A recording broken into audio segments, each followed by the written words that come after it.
Hello दोस्तों, मैं ललित पटेल आपका अपना इंडी चैनल में हार्दिक स्वागत एवं से बात करते हैं ज्योति मौर्य के प्रेमी मनीष दुबे की पत्नी तनु पाराशर की। दूसरी हम आपसे बात करते हैं ज्योति मौर्य के तलाक के मुकदमे पर और जो उन्होंने अपने परिवार पर यानी कि आलोक मौर्य के परिवार पर जो दहेज उत्पीड़न और घरेलू हिंसा का मुकदमा दर्ज कराया उस पर हम आपसे बात करते हैं। तीसरी हम आपसे बात करते हैं संसद पर हमला करने वाले आरोपियों के मामले पर। ये एक बहुत गंभीर मामला है, इस पर भी आपसे बात करेंगे। पहले हम आपसे बात करते हैं ज्योति मौर्य के प्रेमी मनीष दुबे की पत्नी तनु पाराशर की। दोस्तों, तनु पाराशर तब चर्चाओं में आई जब ज्योति मौर्य का प्रकरण काफी हाईलाइट हुआ, यानी कि ज्योति मौर्य के प्रेम प्रसंग का मामला जब स्वयं उनके पति आलोक मौर्य ने उठाया मीडिया के सामने, और आलोक मौर्य मीडिया के सामने स्वयं रोते हुए दिखाई दिए। उन्होंने तमाम आरोप ज्योति मौर्य पर लगाए और वहीं मनीष दुबे पर लगाए। मनीष दुबे पर इतने गंभीर आरोप लगाए कि कहीं ना कहीं मनीष दुबे और ज्योति मौर्य की मुश्किलें बढ़ती हुई नजर आई। इसके तुरंत बाद ज्योति मौर्य के प्रेमी मनीष दुबे पर यानी कि पूर्व होमगार्ड कमांडेंट मनीष दुबे पर महिला होमगार्ड्स ने जो आरोप लगाए थे वो भी सुर्खियों में आए। 2 बार मनीष दुबे के अगेंस्ट जो जांच हुई थी वो भी सुर्खियों में आए।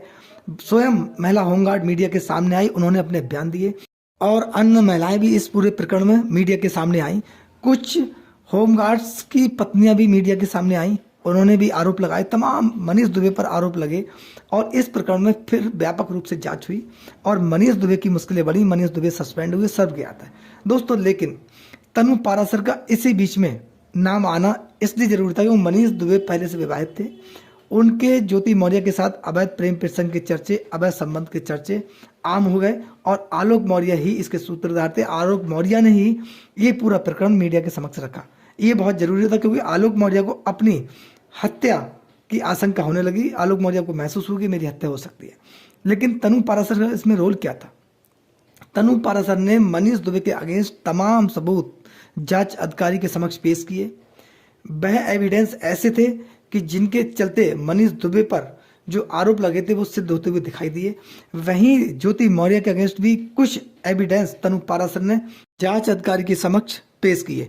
दोस्तों, यहाँ पर तनु पाराशर की चर्चा हम आपसे इसलिए कर रहे हैं कि तनु पाराशर एक योग्य और पढ़ी लिखी महिला है, लखनऊ में रहती हैं। मनीष दुबे के साथ उनका प्रेम विवाह हुआ था। उनके तमाम फोटो मीडिया में आजकल मौजूद हैं। लेकिन तनु पाराशर ने धैर्य नहीं तोड़ा और मनीष दुबे के अगेंस्ट कानूनी लड़ाई लड़ती रहीं और कानूनी जंग में मनीष दुबे को पछाड़ती हुई नजर आई। अब मनीष दुबे की मुश्किलें डबल हो गई हैं क्योंकि एक विभागीय जांच मनीष दुबे के अगेंस्ट प्रारंभ है। इसमें मनीष दुबे के खिलाफ पर्याप्त सबूत हैं और मनीष दुबे के खिलाफ एफआईआर हो सकती है। वहीं तनु पाराशर ने मनीष दुबे के अगेंस्ट एक घरेलू हिंसा और दहेज उत्पीड़न का मुकदमा लिखवाया था जो न्यायालय के समक्ष विचाराधीन है। उसमें एविडेंस हो चुका है, यानी कि चार्ज बनने के बाद एविडेंस पर्याप्त पूर्ण हो चुका है। इसमें अब आगे प्रक्रिया होनी है, न्यायालय के समक्ष प्रक्रिया पूर्ण होने वाली है। इसमें भी मनीष दुबे की मुश्किलें बढ़ेंगी। तनु पाराशर ज्योति मौर्य को प्रमुख रूप से दोषी मानती हैं। उनका कहना है कि ज्योति मौर्य के आने के बाद मेरे परिवार में एक प्रकार से कलह प्रारंभ हुआ और कहीं ना कहीं ये मामला यहाँ तक गया। मनीष दुबे ने तनु पाराशर को भी झांसे में लेकर शादी की थी। इससे पहले मनीष दुबे विवाहित जीवन व्यतीत कर रहे थे। 2 पत्नियां उनकी और थी, 2 महिलाओं के साथ और विवाह कर चुके। ऐसा गंभीर आरोप तनु पाराशर ने मनीष दुबे पर लगाया था। इसमें तनु पाराशर ज्योति मौर्य को प्रमुख दोषी मानती हैं। उनका कहना है कि ज्योति मौर्य के द्वारा मेरे परिवार में विखंडन किया गया और उनके साथ फोर्जरी भी हुई, यानी कि मनीष दुबे ने झांसे में रखकर उनसे शादी की और उनसे अवैध धन वसूली की, यानी कि उनका एक प्रकार से उत्पीड़न ना हो गए, उनके साथ ठगी भी हुई। उसमें ज्योति मौर्य को दोषी मानती क्योंकि ज्योति मौर्य कई बार तनु पाराशर से मिल चुकी हैं मनीष दुबे के साथ। दोस्तों, ये एक कठिन विषय है। ऐसे में तनु पाराशर के साथ ये अटकलें लगने लगी थी कि तनु पाराशर अब मनीष दुबे के साथ जा सकती हैं। तनु पाराशर और मनीष दुबे के बीच समझौता हो सकता है जब आलोक मौर्य ने अपनी पत्नी ज्योति मौर्य के खिलाफ शिकायत वापस ली थी। उसके बाद मनीष दुबे के साथ तनु पाराशर के कंप्रोमाइज की बहुत ज़्यादा अटकलें तेज थी, उम्मीद भी लोगों को थी। लेकिन ज्योति मौर्य ने अपना तलाक का मुकदमा आज तक वापस नहीं लिया है। ज्योति मौर्य ने अपने परिवार के खिलाफ जो भी मुकदमे हैं वो आज तक वापस नहीं लिए हैं। ऐसे में ये बात पूर्णतः विराम होती जा रही है और वहीं मनीष दुबे भी इस प्रकरण में काफी गंभीर है। ज्योति मौर्य की वजह से मनीष दुबे अपने आप को ये मानते हैं कि मैं कहीं ना कहीं सस्पेंड हुआ हूं, यानी कि ज्योति मौर्य को दोषी मानते हैं। अब ज्योति मौर्य किस प्रकार से आगे कदम बढ़ाए, मनीष दुबे की तरफ बढ़ाए या फिर आलोक मौर्य की तरफ। अगर उन्हें अपने आप को पॉजिटिव दिखाना है तो बेहतर होगा अपने परिवार की ओर रुख करें और अपने परिवार की ओर देखें। लेकिन यहाँ पर ये उम्मीदें कम है क्योंकि ज्योति मौर्य इस प्रकार की सोच अभी कहीं भी आगे दिखाने के मूड में नहीं है। इसलिए तनु पाराशर का मनीष दुबे के साथ जाना अभी मुश्किल हो रहा है और तनु पाराशर अपनी कानूनी जंग आगे बढ़ाने वाली है और कानूनी प्रक्रिया आगे बढ़ेगी, जिसमें मनीष दुबे की मुश्किलें बढ़ेंगी लेकिन ज्योति मौर्य की भी मुश्किलें बढ़ेंगी। ज्योति मौर्य ने अपने मुकदमों में आलोक मौर्य के पिता, माता और भाई तमाम लोगों को आज तक फौरी तौर पर कोई राहत नहीं दी है, कोई मुकदमा वापस नहीं लिया है। यहाँ पर आलोक मौर्य कानूनी जंग का सामना कर रहे हैं, वहीं तनु पाराशर भी कानूनी जंग का सामना कर रही हैं। यानी कि तनु पाराशर अपने आप में पीड़ित और परेशान है, लेकिन वो एक सुदृढ़ विचार वाली और योग कर्मठ महिला है। इसीलिए मनीष दुबे जैसे लोगों के खिलाफ उसने इतना बड़ा कानूनी जंग लड़ने का काम किया और वहीं पर अपने घुटने आज तक नहीं टिके, यानी कि कानूनी प्रक्रिया में मनीष दुबे से आगे हैं। वहीं मनीष दुबे के खिलाफ व्यापक रूप से जांच प्रारंभ है, यानी कि विभागीय जांच भी प्रारंभ है।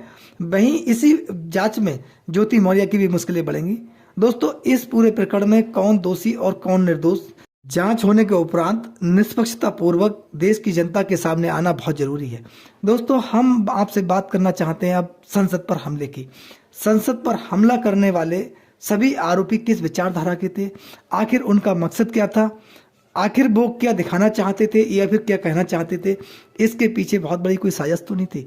दोस्तों, ये हमने आपसे लास्ट वीडियो में भी कहा था कि इसके पीछे कोई साजिश हो सकती है, क्योंकि ये सभी आरोपी जो थे, संसद पर हमला करने वाले आरोपी अलग अलग राज्यों से थे और प्रमुखतः उन्हीं राज्यों से थे जहां पर अब आगामी समय में चुनाव आने वाले हैं।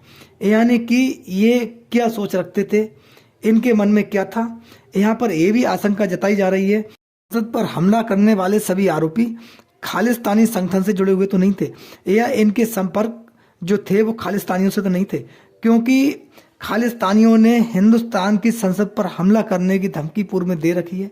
ऐसे में ये आशंका अगर इस पूरे प्रकरण से जोड़ी जाए तो कम नहीं होगी। वहीं दोस्तों, जो हिंदुस्तान में रहकर इन्होंने अपनी संसद पर हमला करने का जिस प्रकार से कुकृत किया, ये क्षम्य नहीं है। ये देश की व्यवस्था को हिलाने वाला मामला है। अगर विचार कीजिए, यहाँ पर इनके पास बम होते, वहाँ पर कितनी बड़ी घटना हो गई होती। दोस्तों, ये हमारी जांच एजेंसियों के लिए, सुरक्षा एजेंसियों के लिए भी चुनौती है। इस प्रकार का कृत करने में ये लोग सफल हुए। अगर ये इस प्रकार कृत करने में सफल हुए तो ये जांच एजेंसी को और सुरक्षा एजेंसी को ठेंगा दिखाने के अलावा कुछ नहीं है। क्या वहाँ पर जो अधिकारी हैं उनके द्वारा अपनी ड्यूटी का निर्वहन ठीक प्रकार से किया गया था क्या? क्योंकि ये देश की सुरक्षा का मामला है और सुरक्षा एजेंसियों को बहुत कमतर लोग बार बार ठेंगा दिखाने का काम करते रहे हैं, जिनमें सीमा हैदर भी हो सकती है, जिसमें सचिन मीणा भी हो सकता है, जिसमें अंजू उर्फ फातिमा भी हो सकती है। तमाम ऐसे लोग हैं जिन्होंने बार बार सुरक्षा एजेंसियों को चुनौती देने का काम किया है। उसके बाद सबसे बड़ा कांड हुआ है संसद पर हमला का मामला। दोस्तों, इस पूरे प्रकरण पर आपकी क्या राय है? अपनी राय हमें कमेंट्स बॉक्स में जरूर दें। आपका यूट्यूब के माध्यम से बहुत बहुत धन्यवाद।